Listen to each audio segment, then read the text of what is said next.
The American West was never just a place. It was a psychological test, an open horizon so wide it swallowed voices, swallowed footsteps, swallowed hope itself. Imagine stepping off a train after months at sea, surrounded by a land that does not speak your language, does not share your customs, and offers no familiar face to greet you. No village church bells, no evening chatter, no family waiting at the door. Only wind, dust, and distance. For millions of immigrants, this was the beginning not of opportunity, but of isolation. History often celebrates the West as a triumph of rugged individualism. Lone men, lone wagons, lone dreams. But that story is incomplete, because loneliness was the true enemy of the frontier. And many who arrived alone did not survive, not because they lacked strength, but because isolation slowly eroded the human spirit. Letters from the 1800s reveal a haunting truth. Immigrants wrote of talking to themselves for days, of crying at night so no one would hear, of feeling invisible in a land that promised freedom but delivered silence. So here is the question history rarely asks. What saved those who endured? What transformed strangers into survivors, and survivors into builders of a civilization? The answer is not found in gold or land or weapons. It is found in love. Welcome to Western Tales Official. Today, we go beyond the myth of the lone pioneer and uncover the untold truth. How love, romantic, familial, and communal became the most powerful survival tool in the American West. If you value deep history, human stories, and the forgotten emotional battles behind great civilizations, subscribe now. This channel explores the Western world not as legend, but as lived experience. The frontier did something radical. It erased social boundaries not by intention, but by necessity. In Europe, love was regulated by class, religion, language, and tradition. In the West, survival came first, and survival demanded partnership. Irish labourers married German farm girls, Scandinavian widows formed unions with Italian craftsmen, but Chinese immigrants often barred from legal marriage created chosen families that defied exclusion. These were not fairy tale romances. They were alliances forged under pressure, built from shared labor, shared fear, and shared hope. Love emerged in unexpected places while building barns, tending livestock, nursing illness through brutal winters. Many couples could not speak each other's language at first, yet they understood exhaustion, hunger, loss, marriage, in this environment became more than affection. It was infrastructure. Two people meant shared labor, shared warmth, shared sanity.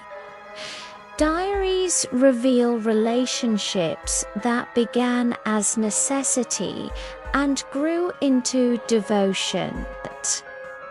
One immigrant woman wrote that she married not for romance, but for companionship only, to discover love in the quiet moments after survival was secured. These unions reshaped the West. They blended cultures, softened prejudices, and laid the foundation for multicultural communities long before the term existed. Love did not wait for permission. It crossed borders that governments tried to enforce. Once formed, families became the strongest institution on the frontier. A family was shelter. A family was insurance. A family was legacy. Children anchored immigrants to the land. They transformed temporary laborers into permanent settlers. Mothers preserved language and tradition. Fathers passed down skills necessary for survival. But raising a family in the West was unforgiving. Infant mortality was high. Medical care was scarce. Education required sacrifice.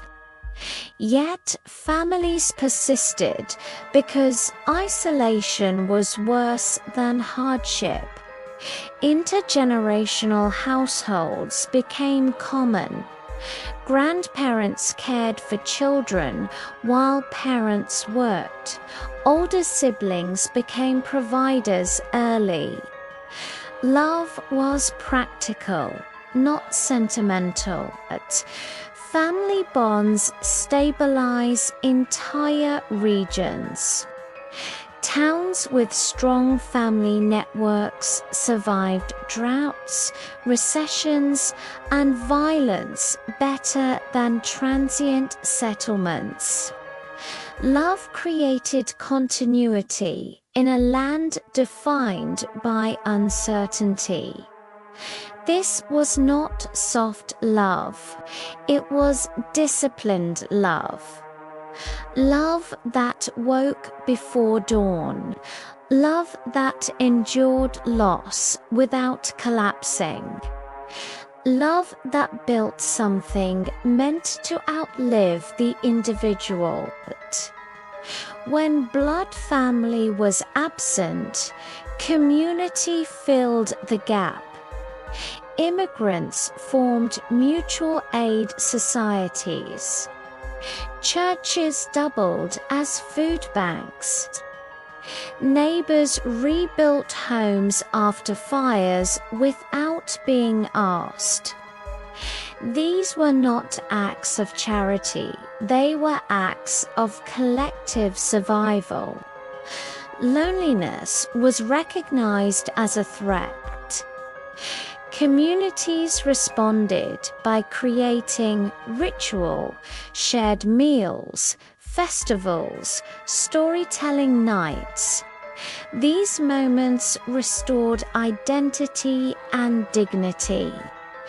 Ethnic enclaves emerged not as isolation, but as protection. They preserved culture while offering emotional refuge. Within these spaces, immigrants were not outsiders, they were understood. Community love reduced despair. It saved lives quietly, without monuments. And over time, these communities merged, forming the social fabric of the modern West. The American West was not conquered by solitude, it was built through connection. The descendants of those immigrants inherited more than land. They inherited a lesson. Humans do not thrive alone.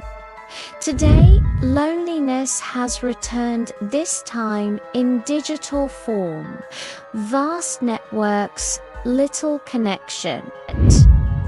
The frontier has changed, but the need remains the same. Love is not weakness. It is infrastructure. If this story changed how you see history, subscribe to Western Tales Official. We tell the Western world's forgotten human stories, because understanding the past helps us survive the present.